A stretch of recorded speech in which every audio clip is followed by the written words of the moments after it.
Seconde épître de Paul aux Corinthiens, chapitre 1er. Paul, apôtre de Jésus-Christ par la volonté de Dieu, et le frère Timothée, à l'Église de Dieu qui est à Corinthe, et à tous les saints qui sont dans l'Achaïe.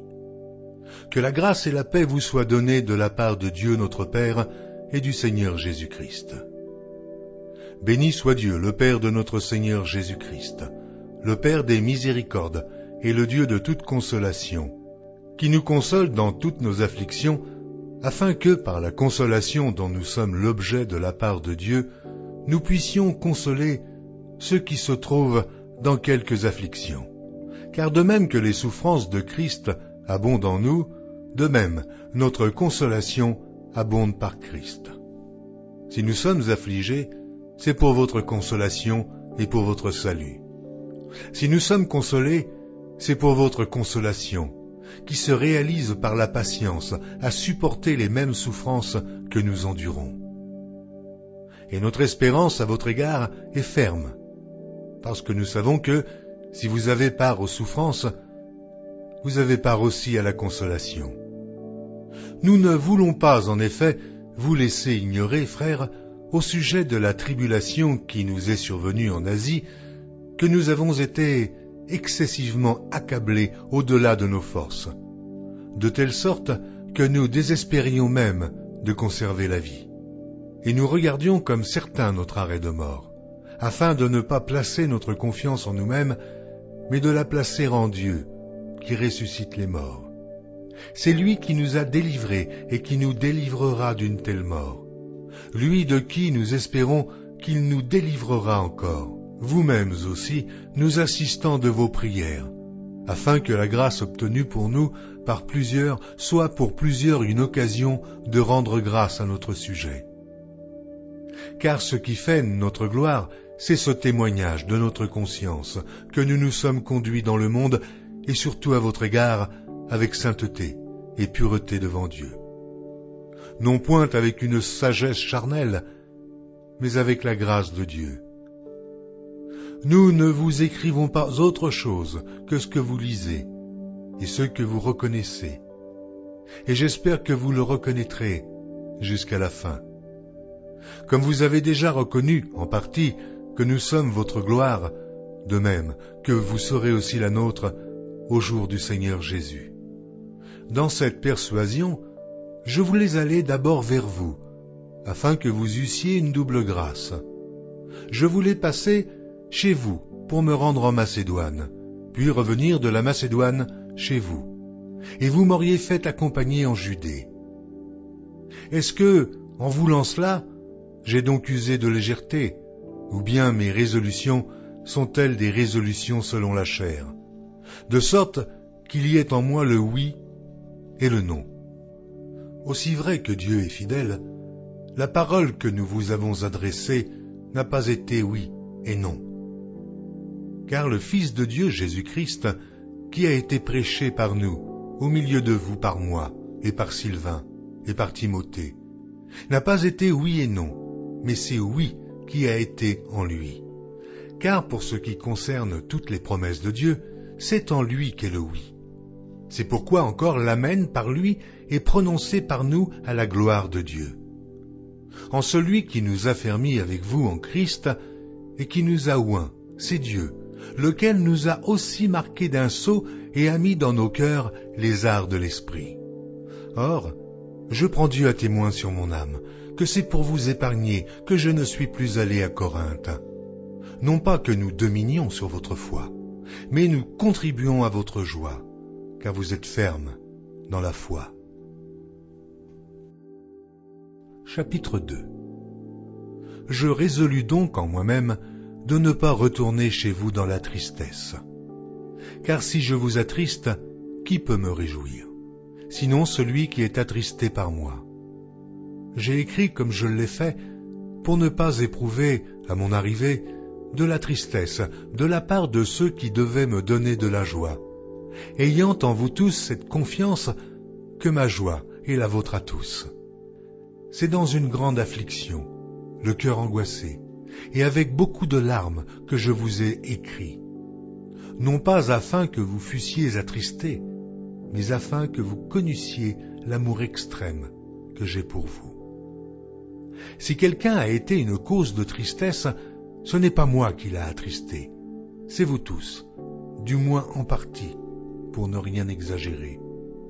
Il suffit pour cet homme du châtiment qui lui a été infligé par le plus grand nombre, en sorte que vous devez bien plutôt lui pardonner et le consoler, de peur qu'il ne soit accablé par une tristesse excessive.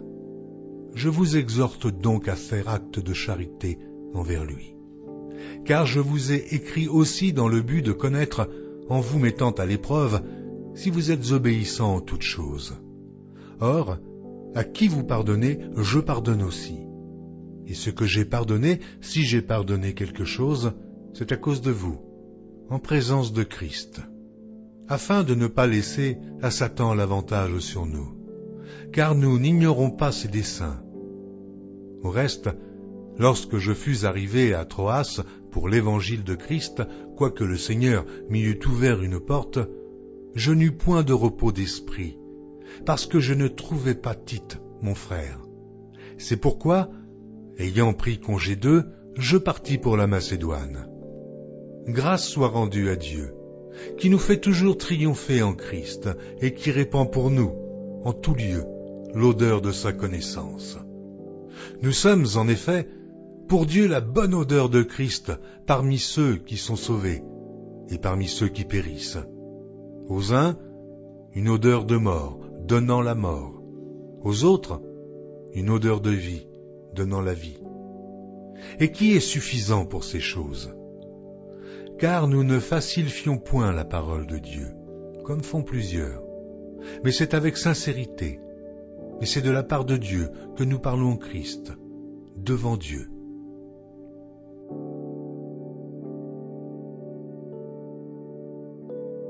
Chapitre 3. Commençons-nous de nouveau à nous recommander nous-mêmes, ou avons-nous besoin, comme quelques-uns, de lettres de recommandation auprès de vous ou de votre part? C'est vous qui êtes notre lettre, écrite dans nos cœurs, connue et lue de tous les hommes. Vous êtes manifestement une lettre de Christ, écrite par notre ministère, non avec de l'encre, mais avec l'Esprit du Dieu vivant, non sur des tables de pierre, mais sur des tables de chair, sur les cœurs. Cette assurance-là, nous l'avons par Christ, auprès de Dieu. Ce n'est pas à dire que nous soyons, par nous-mêmes, capables de concevoir quelque chose comme venant de nous-mêmes. Notre capacité, au contraire, vient de Dieu. Il nous a aussi rendus capables d'être ministres d'une nouvelle alliance, non de la lettre, mais de l'esprit, car la lettre tue, mais l'esprit vivifie. Or, si le ministère de la mort, gravé avec des lettres sur des pierres, a été glorieux au point que les fils d'Israël ne pouvaient fixer les regards sur le visage de Moïse, à cause de la gloire de son visage, bien que cette gloire fût passagère, combien le ministère de l'Esprit ne sera-t-il pas plus glorieux? Si le ministère de la condamnation a été glorieux, le ministère de la justice est de beaucoup supérieur en gloire. Et, sous ce rapport, ce qui a été glorieux ne l'a point été, à cause de cette gloire qui lui est supérieure. En effet, si ce qui était passager a été glorieux, ce qui est permanent est bien plus glorieux. Ayons donc cette espérance. Nous usons d'une grande liberté. Et nous ne faisons pas comme Moïse, qui mettait un voile sur son visage, pour que les fils d'Israël ne fixassent pas les regards sur la fin de ce qui était passager. Mais ils sont devenus durs d'entendement. Car jusqu'à ce jour, le même voile demeure quand ils font la lecture de l'Ancien Testament. Et il ne se lève pas, parce que c'est en Christ qu'il disparaît. Jusqu'à ce jour, quand on lit Moïse, un voile est jeté sur leur cœur. Mais lorsque les cœurs se convertissent au Seigneur, le voile est ôté. Or, le Seigneur c'est l'Esprit. Et là où est l'Esprit du Seigneur, là est la liberté. Nous tous qui, le visage découvert, contemplons comme dans un miroir la gloire du Seigneur. Nous sommes transformés en la même image de gloire en gloire, comme par le Seigneur, l'Esprit. Chapitre 4. C'est pourquoi, ayant ce ministère selon la miséricorde qui nous a été faite, nous ne perdons pas courage.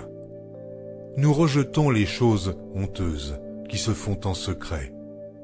Nous n'avons point une conduite astucieuse, et nous n'altérons point la parole de Dieu, mais, en publiant la vérité, nous nous recommandons à toute conscience d'homme devant Dieu.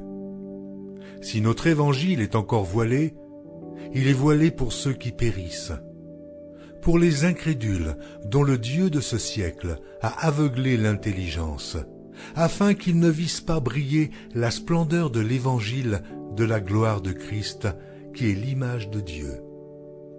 Nous ne nous prêchons pas nous-mêmes, c'est Jésus-Christ le Seigneur que nous prêchons, et nous nous disons vos serviteurs à cause de Jésus. Car Dieu qui a dit « La lumière brillera du sein des ténèbres », a fait briller la lumière dans nos cœurs, pour faire resplendir la connaissance de la gloire de Dieu sur la face de Christ.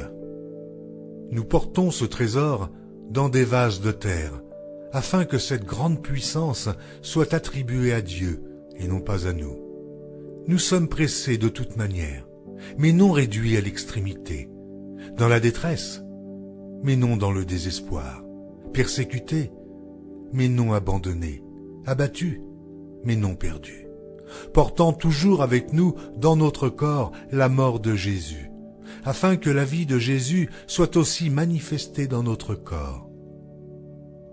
Car nous qui vivons, nous sommes sans cesse livrés à la mort à cause de Jésus, afin que la vie de Jésus soit aussi manifestée dans notre chair mortelle. Ainsi, la mort agit en nous, et la vie agit en vous. Et, comme nous avons le même esprit de foi qui est exprimé dans cette parole de l'Écriture, j'ai cru, c'est pourquoi j'ai parlé. Nous aussi nous croyons, et c'est pour cela que nous parlons, sachant que celui qui a ressuscité le Seigneur Jésus nous ressuscitera aussi avec Jésus, et nous fera paraître avec vous en sa présence. Car tout cela arrive à cause de vous, afin que la grâce, en se multipliant, fasse abonder, à la gloire de Dieu, les actions de grâce d'un plus grand nombre. C'est pourquoi nous ne perdons pas courage. Et lors même que notre homme extérieur se détruit, notre homme intérieur se renouvelle de jour en jour. Car nos légères afflictions du moment présent produisent pour nous, au-delà de toute mesure, un poids éternel de gloire. Parce que nous regardons non point aux choses visibles, mais à celles qui sont invisibles. Car les choses visibles sont passagères, et les invisibles sont éternelles. Chapitre 5.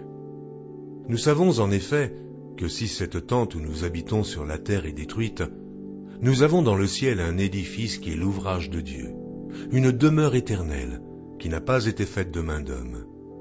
Aussi nous gémissons dans cette tente, désirant revêtir notre domicile céleste, si du moins nous sommes trouvés vêtus et non pas nus. Car tandis que nous sommes dans cette tente, nous gémissons accablés, parce que nous voulons non pas nous dépouiller, mais nous revêtir, afin que ce qui est mortel soit englouti par la vie. Et celui qui nous a formés pour cela, c'est Dieu, qui nous a donné les arts de l'esprit. Nous sommes donc toujours pleins de confiance, et nous savons qu'en demeurant dans ce corps, nous demeurons loin du Seigneur, car nous marchons par la foi, et non par la vue. Nous sommes pleins de confiance, et nous aimons mieux quitter ce corps et demeurer auprès du Seigneur. C'est pour cela aussi que nous nous efforçons de lui être agréables, soit que nous demeurions dans ce corps, soit que nous le quittions. Car il nous faut tous comparaître devant le tribunal de Christ, afin que chacun reçoive selon le bien ou le mal qu'il aura fait, étant dans ce corps. Connaissant donc la crainte du Seigneur, nous cherchons à convaincre les hommes, Dieu nous connaît, et j'espère que dans vos consciences, vous nous connaissez aussi. Nous ne nous recommandons pas de nouveau nous-mêmes auprès de vous, mais nous vous donnons occasion de vous glorifier à notre sujet, afin que vous puissiez répondre à ceux qui tirent gloire de ce qui est dans les apparences, et non dans le cœur. En effet, si je suis hors de sens, c'est pour Dieu. Si je suis de bon sens, c'est pour vous. Car l'amour de Christ nous presse, car nous estimons que si un seul est mort pour tous, tous donc sont morts, et qu'il est mort pour tous, afin que ceux qui vivent ne vivent plus pour eux-mêmes, mais pour celui qui est mort et ressuscité pour eux. Ainsi, dès maintenant, nous ne connaissons personne selon la chair. Et si nous avons connu Christ selon la chair, maintenant nous ne le connaissons plus de cette manière. Si quelqu'un est en Christ, il est une nouvelle créature. Les choses anciennes sont passées.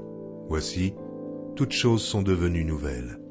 Et tout cela vient de Dieu, qui nous a réconciliés avec lui par Christ et qui nous a donné le ministère de la réconciliation. Car Dieu était en Christ, réconciliant le monde avec lui-même, en n'imputant point aux hommes leurs offenses.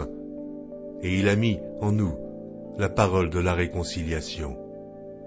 Nous faisons donc les fonctions d'ambassadeurs pour Christ, comme si Dieu exhortait par nous. Nous vous en supplions, au nom de Christ, soyez réconciliés avec Dieu.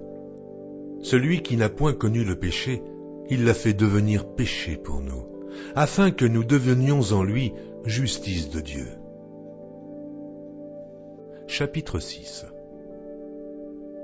Puisque nous travaillons avec Dieu, nous vous exhortons à ne pas recevoir la grâce de Dieu en vain. Car il est dit, « Au temps favorable, je t'ai exaucé. Au jour du salut, je t'ai secouru. Voici maintenant le temps favorable. Voici maintenant le jour du salut. » Nous ne donnons aucun sujet de scandale en quoi que ce soit, afin que le ministère ne soit pas un objet de blâme. Mais nous nous rendons à tous égards recommandables, comme serviteurs de Dieu, par beaucoup de patience, dans les tribulations, dans les calamités, dans les détresses, sous les coups, dans les prisons, dans les troubles, dans les travaux, dans les veilles, dans les jeûnes, par la pureté, par la connaissance, par la longanimité, par la bonté, par un esprit saint, par une charité sincère, par la parole de vérité, par la puissance de Dieu, par les armes offensives et défensives de la justice. Au milieu de la gloire et de l'ignominie, au milieu de la mauvaise et de la bonne réputation, étant regardé comme imposteur, quoique véridique, comme inconnu, quoique bien connu, comme mourant, et voici nous vivons, comme attristés, et nous sommes toujours joyeux, comme pauvres, et nous en enrichissons plusieurs, comme n'ayant rien, et nous possédons toutes choses. Notre bouche s'est ouverte pour vous, Corinthiens. Notre cœur s'est élargi. Vous n'êtes point à l'étroit au-dedans de nous, mais vos entrailles se sont rétrécies. Rendez-nous l'appareil. Je vous parle comme à mes enfants. Élargissez-vous aussi. Ne vous mettez pas avec les infidèles sous un joug étranger. Car quel rapport y a-t-il entre la justice et l'iniquité? Ou qu'y a-t-il de commun entre la lumière et les ténèbres? Quel accord y a-t-il entre Christ et Bélial? Ou quelle part a le fidèle avec l'infidèle? Quel rapport y a-t-il entre le temple de Dieu et les idoles? Car nous sommes le temple du Dieu vivant. Comme Dieu l'a dit, « J'habiterai et je marcherai au milieu d'eux, je serai leur Dieu, et ils seront mon peuple. » C'est pourquoi, sortez du milieu d'eux et séparez-vous, dit le Seigneur. Ne touchez pas à ce qui est impur, et je vous accueillerai. Je serai pour vous un père, et vous serez pour moi des fils et des filles, dit le Seigneur Tout-Puissant. Chapitre 7. Ayant donc de telles promesses, bien-aimés, purifions-nous de toute souillure de la chair et de l'esprit, en achevant notre sanctification dans la crainte de Dieu. Donnez-nous une place dans vos cœurs. Nous n'avons fait tort à personne. Nous n'avons ruiné personne. Nous n'avons tiré du profit de personne. Ce n'est pas pour vous condamner que je parle de la sorte, car j'ai déjà dit que vous êtes dans nos cœurs à la vie et à la mort. J'ai une grande confiance en vous. J'ai tout sujet de me glorifier de vous. Je suis rempli de consolation, je suis comblé de joie au milieu de toutes nos tribulations. Car depuis notre arrivée en Macédoine, notre chair n'eut aucun repos. Nous étions si affligés de toute manière. Luttes au dehors, craintes au dedans. Mais Dieu qui console ceux qui sont abattus, nous a consolés par l'arrivée de Tite, et non seulement par son arrivée, mais encore par la consolation que Tite lui-même ressentait à votre sujet. Il nous a raconté votre ardent désir, vos larmes, votre zèle pour moi, en sorte que ma joie a été d'autant plus grande. Quoique je vous ai attristé par ma lettre, je ne m'en repens pas. Et si je m'en suis repenti, car je vois que cette lettre vous a attristé, bien que momentanément, je me réjouis à cette heure, non pas de ce que vous avez été attristé, mais de ce que votre tristesse vous a porté à la repentance. Car vous avez été attristé selon Dieu, afin de ne recevoir de notre part aucun dommage. En effet, la tristesse selon Dieu produit une repentance à salut, dont on ne se repent jamais, tandis que la tristesse du monde produit la mort. Et voici, cette même tristesse selon Dieu, quel empressement n'a-t-elle pas produit en vous? Quelle justification, quelle indignation, quelle crainte, quel désir ardent, quel zèle, quelle punition. Vous avez montré à tous égards que vous étiez purs dans cette affaire. Si donc je vous ai écrit, ce n'était ni à cause de celui qui a fait l'injure, ni à cause de celui qui l'a reçu.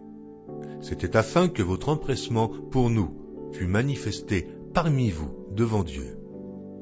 C'est pourquoi nous avons été consolés. Mais, outre notre consolation, nous avons été réjouis, beaucoup plus encore, par la joie de Tite, dont l'esprit a été tranquillisé par vous tous.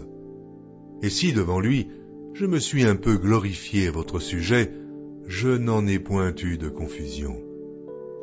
Mais, comme nous vous avons toujours parlé selon la vérité, ce dont nous nous sommes glorifiés auprès de Tite s'est trouvé être aussi la vérité. Il éprouve pour vous un redoublement d'affection, au souvenir de votre obéissance à tous et de l'accueil que vous lui avez fait avec crainte et tremblement. Je me réjouis de pouvoir en toutes choses me confier en vous. Chapitre 8. Nous vous faisons connaître, frères, la grâce de Dieu qui s'est manifestée dans les églises de la Macédoine. Au milieu de beaucoup de tribulations qui les ont éprouvées, leur joie débordante et leur pauvreté profonde ont produit avec abondance de riches libéralités de leur part. Ils ont, je l'atteste, donné volontairement selon leurs moyens, et même au-delà de leurs moyens, nous demandant avec de grandes instances la grâce de prendre part à l'assistance destinée aux saints. Et non seulement ils ont contribué comme nous l'espérions, mais ils se sont d'abord donnés eux-mêmes au Seigneur, puis à nous, par la volonté de Dieu. Nous avons donc engagé Tite à achever chez vous cette œuvre de bienfaisance comme il l'avait commencé. De même que vous excellez en toutes choses, en foi, en parole, en connaissance, en zèle à tous égards, et dans votre amour pour nous, faites en sorte d'exceller aussi dans cette œuvre de bienfaisance. Je ne dis pas cela pour donner un ordre, mais pour éprouver, par le zèle des autres, la sincérité de votre charité. Car vous connaissez la grâce de notre Seigneur Jésus-Christ, qui, pour nous, s'est fait pauvre de riche qu'il était, afin que par sa pauvreté, vous fussiez enrichis. c'est un avis que je donne là-dessus.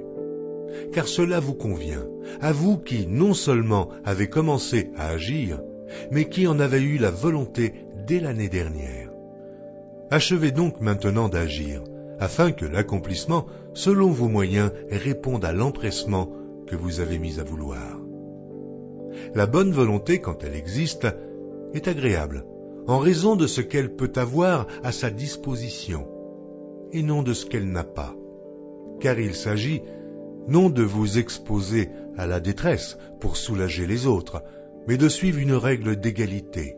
Dans la circonstance présente, votre superflu pourvoira à leurs besoins, afin que leur superflu pourvoie pareillement au vôtre, en sorte qu'il y ait égalité.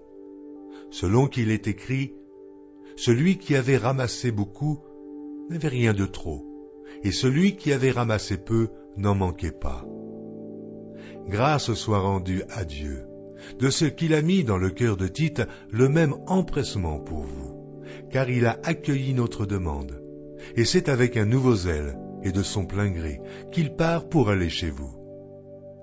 Nous envoyons avec lui le frère dont la louange, en ce qui concerne l'Évangile, est répandue dans toutes les églises, et qui, de plus, a été choisi par les églises pour être notre compagnon de voyage dans cette œuvre de bienfaisance, que nous accomplissons à la gloire du Seigneur, même et en témoignage de notre bonne volonté. Nous agissons ainsi afin que personne ne nous blâme au sujet de cette abondante collecte à laquelle nous donnons nos soins, car nous recherchons ce qui est bien, non seulement devant le Seigneur, mais aussi devant les hommes. Nous envoyons avec eux notre frère, dont nous avons souvent éprouvé le zèle dans beaucoup d'occasions, et qui en montre plus encore cette fois, à cause de sa grande confiance en vous. Ainsi, pour ce qui est de Tite, il est notre associé et notre compagnon d'œuvre auprès de vous. Et pour ce qui est de nos frères, ils sont les envoyés des églises, la gloire de Christ. Donnez-leur donc à la face des églises la preuve de votre charité, et montrez-leur que nous avons sujet de nous glorifier de vous. Chapitre 9. Il est superflu que je vous écrive touchant l'assistance destinée aux saints.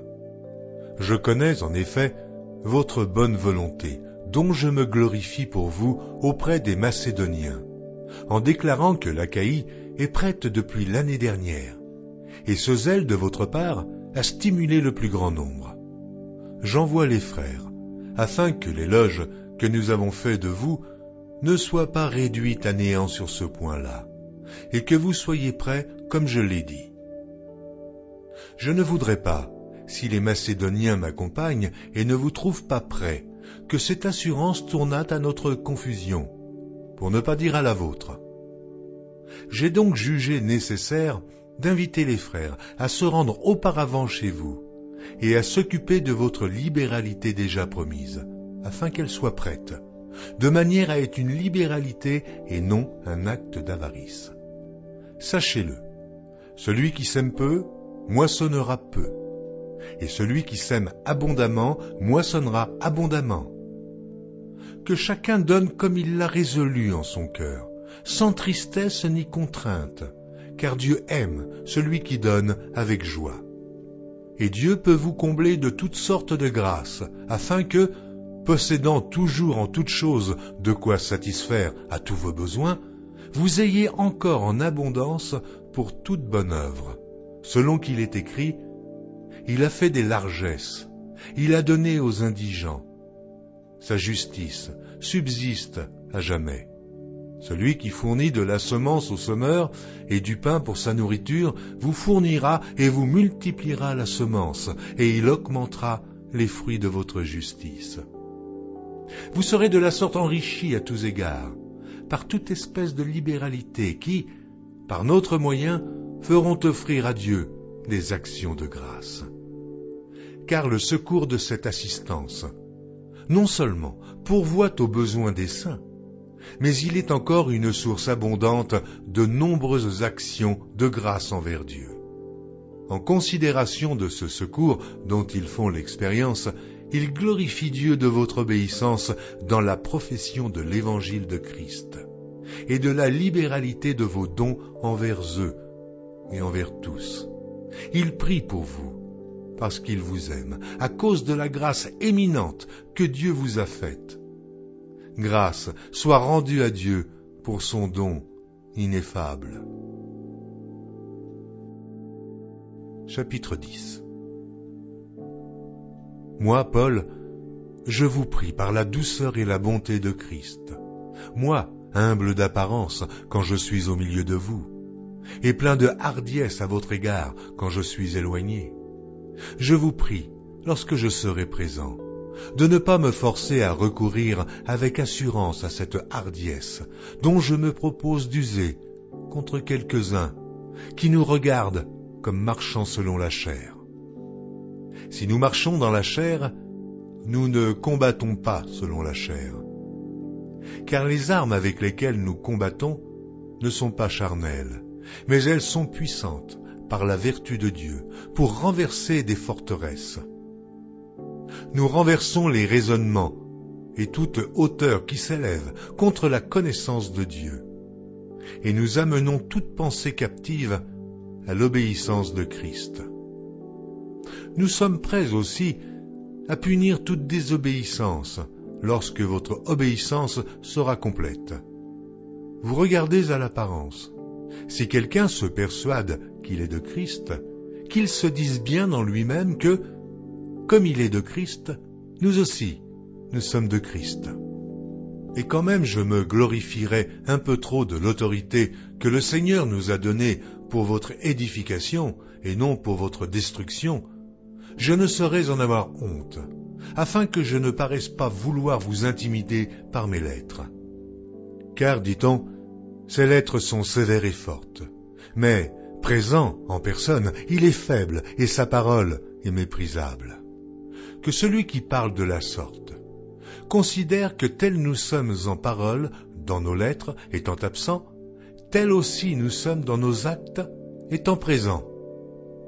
Nous n'osons pas nous égaler ou nous comparer à quelques-uns de ceux qui se recommandent eux-mêmes, mais en se mesurant à leur propre mesure et en se comparant à eux-mêmes, ils manquent d'intelligence.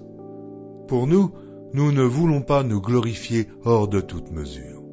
Nous prendrons au contraire pour mesure les limites du partage que Dieu nous a assigné, de manière à nous faire venir aussi jusqu'à vous.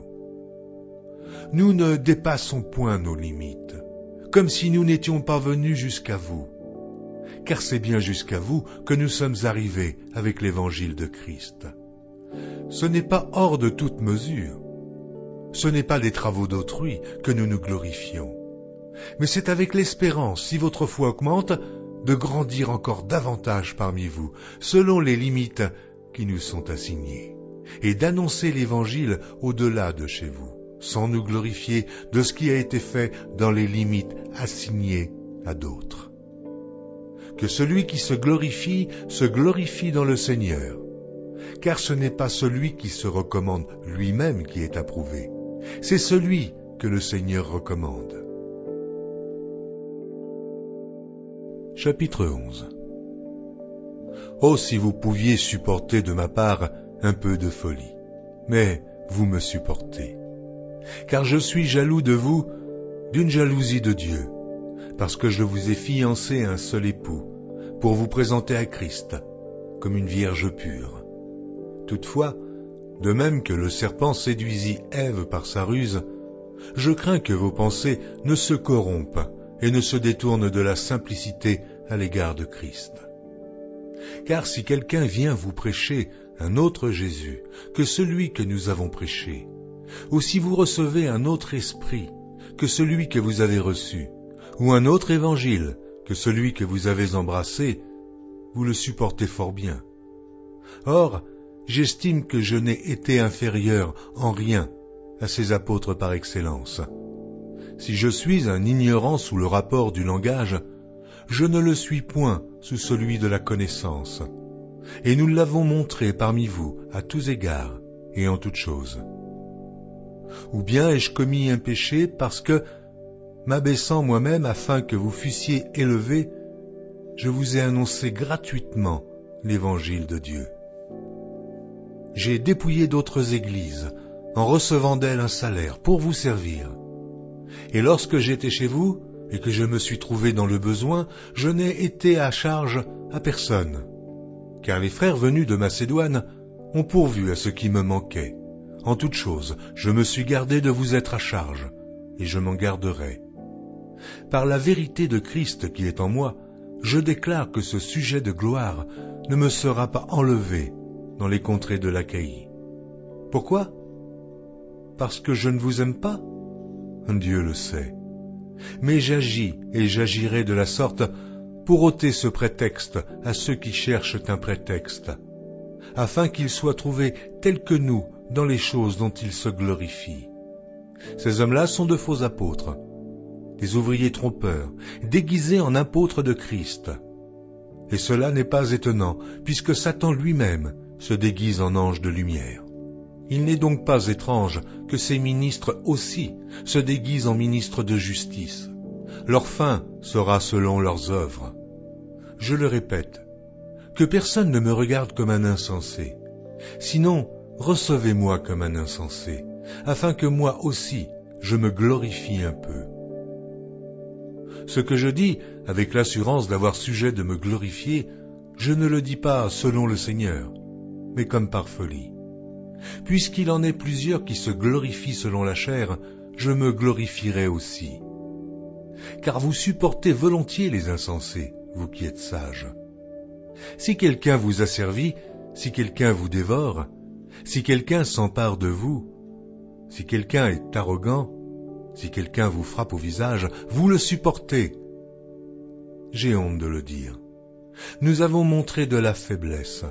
Cependant, tout ce que peut oser quelqu'un, je parle en insensé, moi aussi je l'ose.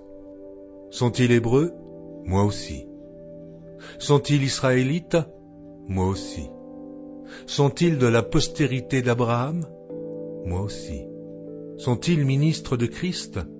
Je parle en homme qui extravague. Je le suis plus encore. Par les travaux, bien plus. Par les coups, bien plus. Par les emprisonnements, bien plus. Souvent en danger de mort. 5 fois, j'ai reçu des Juifs 40 coups moins 1. 3 fois, j'ai été battu de verge. 1 fois, j'ai été lapidé. 3 fois, j'ai fait naufrage. J'ai passé 1 jour et 1 nuit dans l'abîme. Fréquemment en voyage, j'ai été en péril sur les fleuves, en péril de la part des brigands, en péril de la part de ceux de ma maison, en péril de la part des païens, en péril dans les villes, en péril dans les déserts, en péril sur la mer, en péril parmi les faux frères.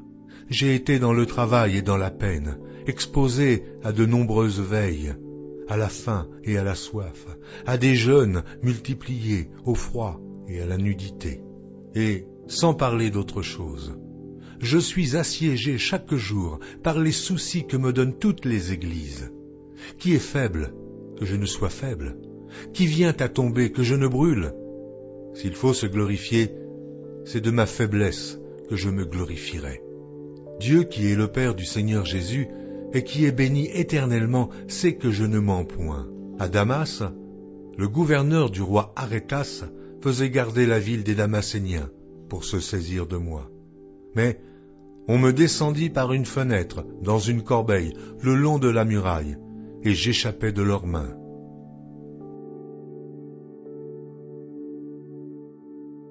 Chapitre 12. Il faut se glorifier, cela n'est pas bon.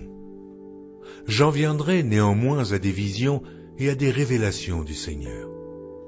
Je connais un homme en Christ qui fut, il y a 14 ans, ravi jusqu'au 3e ciel. Si ce fut dans son corps, je ne sais. Si ce fut hors de son corps, je ne sais. Dieu le sait. Et je sais que cet homme, si ce fut dans son corps ou sans son corps, je ne sais, Dieu le sait, fut enlevé dans le paradis, et qu'il entendit des paroles ineffables qu'il n'est pas permis à un homme d'exprimer. je me glorifierais d'un tel homme.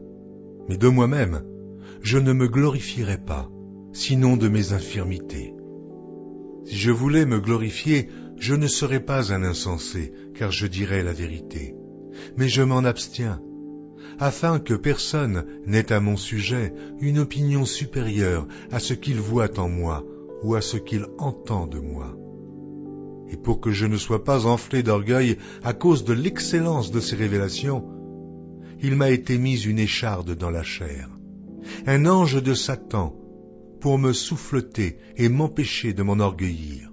3 fois j'ai prié le Seigneur de l'éloigner de moi, et il m'a dit, « Ma grâce te suffit, car ma puissance s'accomplit dans la faiblesse. Je me glorifierai donc bien plus volontiers de mes faiblesses, afin que la puissance de Christ repose sur moi. C'est pourquoi je me plais dans les faiblesses, dans les outrages, dans les calamités, dans les persécutions, dans les détresses, pour Christ. Car quand je suis faible, c'est alors que je suis fort. J'ai été un insensé, vous m'y avez contraint. C'est par vous que je devais être recommandé, car je n'ai été inférieur en rien aux apôtres par excellence, quoique je ne sois rien. Les preuves de mon apostolat ont éclaté au milieu de vous par une patience à toute épreuve, par des signes, des prodiges et des miracles. En quoi avez-vous été traités moins favorablement que les autres églises? Sinon, en ce que je ne vous ai point été à charge. Pardonnez-moi ce tort. Voici pour la 3e fois que je suis prêt à aller chez vous, et je ne vous serai point à charge. Car ce ne sont pas vos biens que je cherche, c'est vous-même. Ce n'est pas, en effet, aux enfants à amasser pour leurs parents, mais aux parents pour leurs enfants. Pour moi, je dépenserai très volontiers, et je me dépenserai moi-même pour vos âmes. Dussé-je, en vous aimant davantage, être moins aimé de vous? Soit, je ne vous ai point été à charge, mais en homme astucieux, je vous ai pris par ruse. Ai-je tiré du profit de vous par quelqu'un de ceux que je vous ai envoyés? J'ai engagé Tite à aller chez vous, et avec lui j'ai envoyé le frère. Est-ce que Tite a exigé quelque chose de vous? N'avons-nous pas marché dans le même esprit sur les mêmes traces? Vous vous imaginez depuis longtemps que nous nous justifions auprès de vous. C'est devant Dieu, en Christ que nous parlons.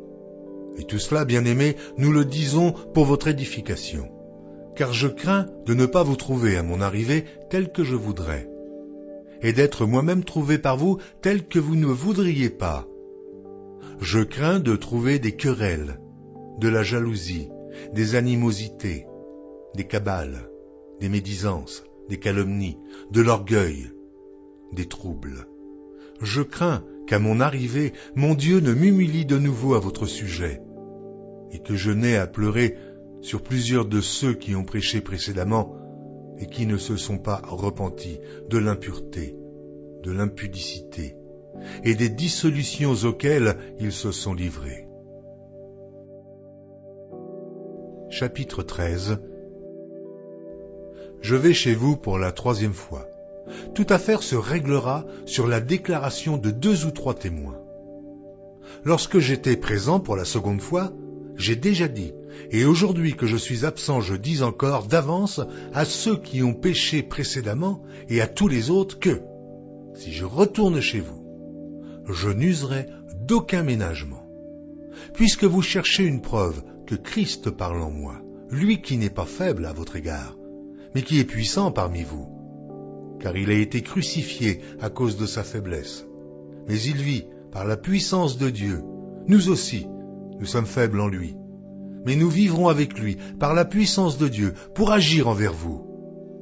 Examinez-vous vous-même pour savoir si vous êtes dans la foi. Éprouvez-vous vous-même. Ne reconnaissez-vous pas que Jésus-Christ est en vous, à moins peut-être que vous ne soyez réprouvés. Mais j'espère que vous reconnaîtrez que nous ne sommes pas réprouvés. Cependant, nous prions Dieu pour que vous ne fassiez rien de mal, non pour paraître nous-mêmes approuvés, mais afin que vous pratiquiez ce qui est bien, et que nous soyons comme réprouvés, car nous n'avons pas de puissance contre la vérité. Nous n'en avons que pour la vérité. Nous nous réjouissons lorsque nous sommes faibles, tandis que vous êtes forts. Et ce que nous demandons dans nos prières, c'est votre perfectionnement. C'est pourquoi j'écris ces choses étant absent, afin que, présent, je n'ai pas à user de rigueur, selon l'autorité que le Seigneur m'a donnée pour l'édification et non pour la destruction. Au reste, frères, soyez dans la joie. Perfectionnez-vous, consolez-vous, ayez un même sentiment, vivez en paix, et le Dieu d'amour et de paix sera avec vous. Saluez-vous les uns les autres par un saint baiser. Tous les saints vous saluent. Que la grâce du Seigneur Jésus-Christ, l'amour de Dieu et la communication du Saint-Esprit soient avec vous tous.